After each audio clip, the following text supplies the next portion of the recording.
जय हिंद दोस्त, बता दूं कि आरपीएफ में कांस्टेबल और एसआई की वैकेंसी आ चुकी है। ठीक है, ये कितने पदों पे आई है, इसमें क्या क्या योग्यता मांगा जा रहा है, इसमें कितना एज दिया गया है, इनका सिलेक्शन करने का प्रोसेस कैसे है, इसमें सैलरी कितनी दी जाएगी, और साथ साथ सबसे इम्पॉर्टेंट चीज़ जो बहुत से लोगों के मन में डाउट होगा कि क्या एक पर्सन कांस्टेबल और एसआई दोनों का फॉर्म भर सकता है क्या।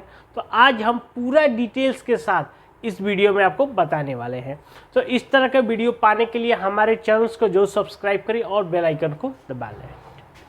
देखिए, जो आरपीएफ कांस्टेबल और एसआई की वैकेंसी है, ठीक है, ये जो वैकेंसी है ये कांस्टेबल के लिए 4208 पदों पे निकला हुआ है। ठीक है, उसके साथ एसआई के लिए 252 पदों पे निकला हुआ है।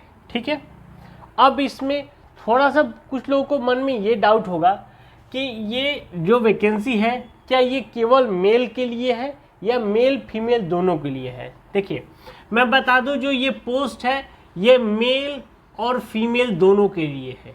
ठीक है, इस जॉब में मेल भी फॉर्म भर सकता है, फीमेल भी फॉर्म भर सकती है। ठीक है, यानी ये दोनों के लिए है। तो जो लड़कियां जो सिपाही की भर्ती में जाना चाहती हैं उनके लिए भी ये अच्छा मौका कि वो रेलवे पुलिस में अब भर्ती हो सकती हैं। ठीक है, इसका जो क्वालिफिकेशन मांगा जा रहा है, देखिए कांस्टेबल के लिए अलग मांगा जाएगा और एसआई के लिए अलग मांगा जाएगा। देखिए, जो लोग कांस्टेबल में जाना चाहते हैं अगर उनके पास केवल 10वीं पास की डिग्री है, ठीक है, ये नहीं मायने है कि वो फर्स्ट डिवीज़न है, सेकेंड डिवीज़न है, या बहुत ज़्यादा नंबरों से है या कितना कम मार्क्स है, उससे उसका कोई मतलब नहीं। आप केवल सिंपल 10वीं भी पास हैं तो आप इस फॉर्म को भर सकते हैं कांस्टेबल के लिए। ठीक है, क्लियर।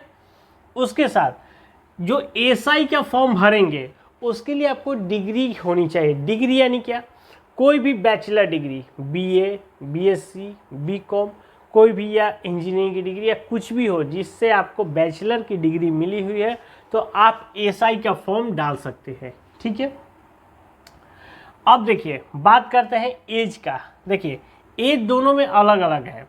पहले हम बात करते हैं कांस्टेबल का। कांस्टेबल का जो एज है वो 18 साल से लेके 28 साल दिया गया है, जिसमें आपका जो एज काउंट हो रहा है 1/7/2024 तक जिसका भी 18 साल पूरा हो जाएगा वो इस फॉर्म को डाल सकता है। अगर हम जन्म तिथि से बात करें तो 2/7/1996 से लेके 1/7/2006 ये किसके लिए है, तो ये हुआ जनरल और ईडब्ल्यूएस के लिए। इसके बीच में जिसका भी डेट ऑफ बर्थ है वो इस फॉर्म को डाल सकता है। इसके साथ साथ अगर कोई ओबीसी का कैंडिडेट है तो उसको 3 साल की छूट दी गई है। यानी 3 साल की छूट मतलब क्या, 96 में से अगर 3 हम माइनस करते हैं तो 2/7/1993 से जिसका भी डेट ऑफ बर्थ 1/7/2006 के बीच तक है वो इस फॉर्म को डाल सकता है। ठीक है, क्लियर। अब बात करते हैं एससी एसटी, उनको 5 साल की छूट दी गई है। ठीक है, तो यानी उनका जो डेट ऑफ बर्थ काउंट हो रहा है वो 2/7/1991 से लेके 1/7/2006 के बीच में जिसका भी एससी एसटी कैंडिडेट का जिसका भी डेट ऑफ बर्थ है वो इस फॉर्म को डाल सकता है। ठीक है, क्लियर हुआ डेट ऑफ बर्थ का। ये केवल कांस्टेबल की हम बात कर रहे हैं। ठीक है, अब हम बात करते हैं एसआई का। एसआई का जो डेट ऑफ बर्थ है वो है 20 साल से लेके 28 साल के बीच में।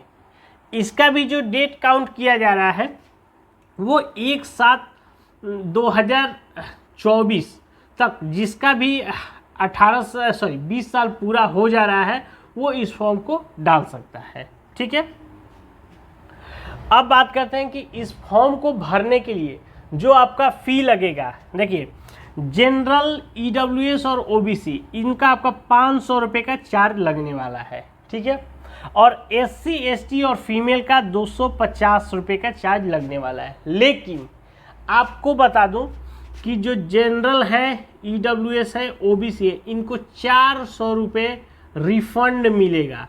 जी हाँ, ठीक है, और एससी एसटी और फीमेल इनको आपको 250 रुपये, यानी कि आपका टोटल का टोटल पैसा आपको रिफंड मिल जाएगा।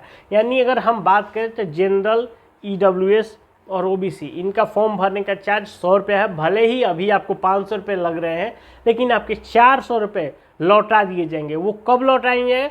जब आप इसका CBT-1 का एग्ज़ाम दे लेंगे, यानी कंप्यूटर बेस्ड टेस्ट का जब आप एग्ज़ाम देंगे उसके बाद आपके पैसे को लौटा दिया जाएगा। ठीक है, क्लियर हुआ? अब इसका जो फॉर्म है वो फॉर्म भरना 15/4/2024 से लेके 14/5/2024 तक यह आपका फॉर्म ऑनलाइन भरा जाएगा।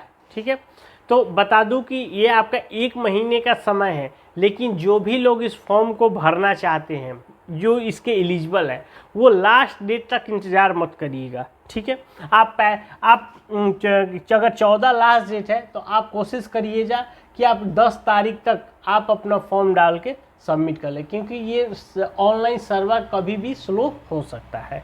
ठीक है, अब बात करते हैं इनका सिलेक्शन करने का प्रोसेस। देखिए, इनका जो सिलेक्शन करने का प्रोसेस है, चाहे वो कांस्टेबल का हो या SI का है, दोनों का प्रोसेस सेम है। सेम कैसे है कि पहले इनका CBT-1 का एक एग्ज़ाम होगा, जिसको हम बोले कि जो CBT एग्ज़ाम होने के बाद जब आपका पैसा रिफंड होगा, ये वही एग्ज़ाम, यानी कि कंप्यूटर बेस्ड आपका एग्ज़ाम होगा ऑनलाइन। ठीक है, उसके बाद फिजिकल इफिशियंसी टेस्ट होगा, यानी आपको दौड़ाया जाएगा, आपका मेजरमेंट किया जाएगा, पूरी तरह से किया जाएगा। उसके बाद आपका फिजिकल मेजरमेंट टेस्ट होगा। ठीक है, उसके बाद आपका डॉक्यूमेंट वेरिफिकेशन होगा। इसके बाद आपका फाइनल मेरिट लिस्ट बना दिया जाएगा। ठीक है, क्लियर हुआ? ये 4 स्टेप में आपका सिलेक्शन होने वाला है। अब बात करते हैं कि पहले CBT-1 आपसे क्या पूछे जाएगा। अगर आप समझते हैं कि आपको ऑनलाइन एग्ज़ाम देगा तो एग्ज़ाम कैसे होगा। देखिए, इस एग्ज़ाम में आपको 120 क्वेश्चन पूछे जाएंगे, 120 मार्क्स का आपका समय रहेगा और 90 मिनट आपको समय दिया जाएगा। इसमें 1/3 निगेटिव मार्किंग चलता है। ठीक है, यानी अगर आप एक क्वेश्चन सही करते हैं तो पूरा आपको 1 नंबर दिया जाएगा, लेकिन अगर आप एक क्वेश्चन गलत करते हैं तो उसका 1/3 क्वेश्चन आपको यानी काट दिए जाएंगे। ठीक है, इसमें आपसे पूछा क्या जाएगा, अर्थमेटिक से आपको 35 क्वेश्चन रहेंगे। ठीक है, जनरल इंटेलिजेंस और रीजनिंग से आपके 35 क्वेश्चन रहेंगे और जनरल अवेयरनेस से आपके 50 क्वेश्चन रहेंगे। ठीक है, तो ये कुल मिला के 120 क्वेश्चन आपसे पूछे जाएंगे। ठीक है, जब आप CBT-1 आप एग्ज़ाम क्लियर कर लेंगे, क्लियर करने के बाद आपका फिजिकल इफिशियंसी टेस्ट होगा। इफिशियंसी टेस्ट में देखिए, मेल के लिए अलग होगा, फीमेल के लिए अलग होगा। तो हम पहले समझते हैं दोनों को। पहले आपको रनिंग किया जाएगा। रनिंग क्या होगा, आपको 1600 मीटर आपको दौड़ना है 5 मिनट 45 सेकेंड में। ये मेल कैंडिडेट के लिए ही है। ठीक है, अगर वही कोई फीमेल कैंडिडेट है तो 800 मीटर रहेगा, 3 मिनट 40 सेकेंड आपको दिया जाएगा। तो मेरे हिसाब से जो ये दौड़ का है, ये कोई ज़्यादा टफ नहीं है। अगर आप इसको रेगुलर प्रैक्टिस करते हैं तो आपके लिए ये आसान हो जाएगा। ठीक है, क्लियर हुआ? उसके बाद इसमें आपका लॉन्ग जंप होगा। देखिए, लॉन्ग जंप क्या होगा कि मेल के लिए होगा 14 फीट, आपको 14 फीट लंबे आपको जंप करना है। उसके साथ अगर कोई फीमेल है तो उसको 9 फीट का आपको जंप करना है। ठीक है, ये लॉन्ग जंप हुआ। उसके बाद हाई जंप होगा। हाई जंप में क्या होगा कि आपको 4 फीट आपको मेल को हाई जंप कराया जाएगा और फीमेल को 3 फीट का हाई जंप दिया जाएगा। ठीक है, तो ये सारी चीज़ें आपको प्रैक्टिस जितनी करेंगे उतना अच्छा है। ये कोई बहुत ही ज़्यादा टफ नहीं है। आपको केवल पहले CBT-1 का आपको तैयारी करना है। CBT-1 करने के बाद आपको इसके लिए अच्छा टाइम मिलेगा, आप इसको प्रैक्टिस करेंगे तो ये संभव है। ठीक है, उसके बाद फिजिकल मेजरमेंट टेस्ट होगा। देखिए, मेजरमेंट टेस्ट में कैसे होगा कि आपकी हाइट देखी जाएगी।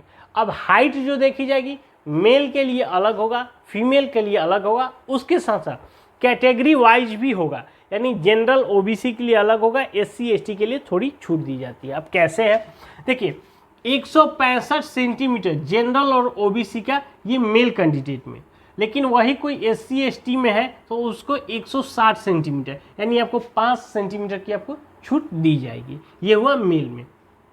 अगर वही कोई फीमेल है तो 157 सेंटीमीटर आपका हाइट देखा जाएगा, ये जनरल और ओबीसी के केस में।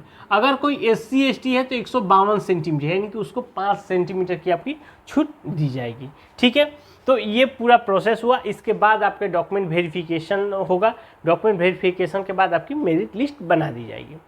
अब सबसे इम्पॉर्टेंट चीज़ कि इसमें सैलरी कितनी जाएगी। देखिए, अगर आपके कांस्टेबल की अगर हम बात करें तो कांस्टेबल की जो सैलरी होगी 21,700, यानी कि अगर हम बात करें तो आपको 30,000 प्लस ये आपको इन हैंड होने वाले हैं ये शुरुआती के दौरों में। ठीक है, तो कांस्टेबल में अच्छा खासा सैलरी है, कोई कम सैलरी नहीं है।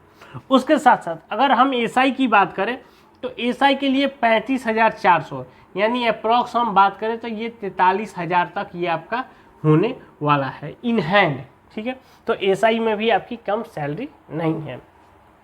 अब बात यहाँ पे थोड़ा सा आता है जो सबके मन में एक डाउट है कि क्या हम एक बार में कांस्टेबल और एसआई दोनों का हम फॉर्म भर सकते हैं। जैसे अगर कोई ग्रेजुएट है तो ग्रेजुएट है तो उसके लिए दोनों चीज़ें हैं, अगर कोई ग्रेजुएशन नहीं किया है तब तो वो क्लियर है कि वो केवल कांस्टेबल का ही फॉर्म भरेगा। ठीक है, अब बात करते हैं लेकिन यदि कोई डिग्री किया हुआ है, ठीक है, तो आप क्या कर सकते हैं कि आप एसआई का और कांस्टेबल का दोनों का फॉर्म भर सकते हैं। लेकिन अब थोड़ा सा यहाँ पे है कि पहले एक जोन वाइज था कि इस जोन में आपको फॉर्म भरना है, इस जोन में भरना है, इस बार से वो जोन वाला सिस्टम से ख़त्म हो गया है। ठीक है, तो आप एक बार में ही आप दोनों फॉर्म को डाल सकते हैं। ठीक है, अगर इसके अलावा आपको कोई और जानकारी चाहिए हमें नीचे कमेंट करके जरूर पूछ सकते हैं। वीडियो अच्छा लगे तो एक लाइक जरूर करिए और हमारे चैनल को सब्सक्राइब करिए। तब तक के लिए जय हिंद।